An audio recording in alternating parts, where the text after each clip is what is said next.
Dans ce chapitre, nous allons voir comment utiliser la grille et l'accrochage Résolve.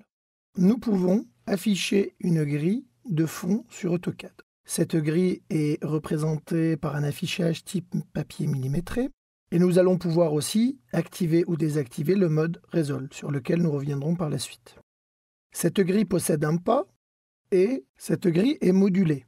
La taille du module est paramétrable.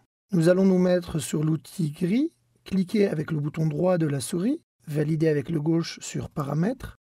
Et ici, vous pouvez voir la taille du module de la grille. Là, nous avons 20 par 20. Nous avons la possibilité de réduire le module à une taille inférieure. Lorsque je tape ici en X 10, si je me mets sur Y, vous verrez que les deux modules sont chaînés. Le chaînage peut être désactivé. Et là, vous verrez que nous pouvons aisément différencier la valeur du module en X de la valeur en Y.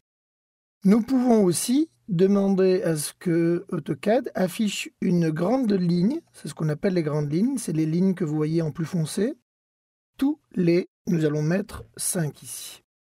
Je valide et vous verrez que la taille de la grille a changé.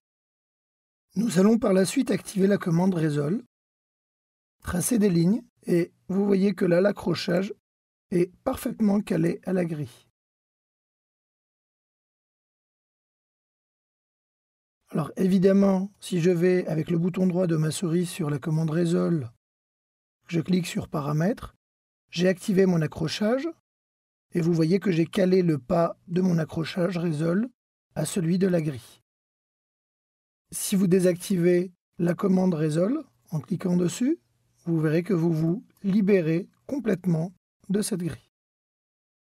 Je rappelle simplement que les raccourcis clavier pour le Résolve, c'est la touche F9. Pour la grille, c'est la touche F7.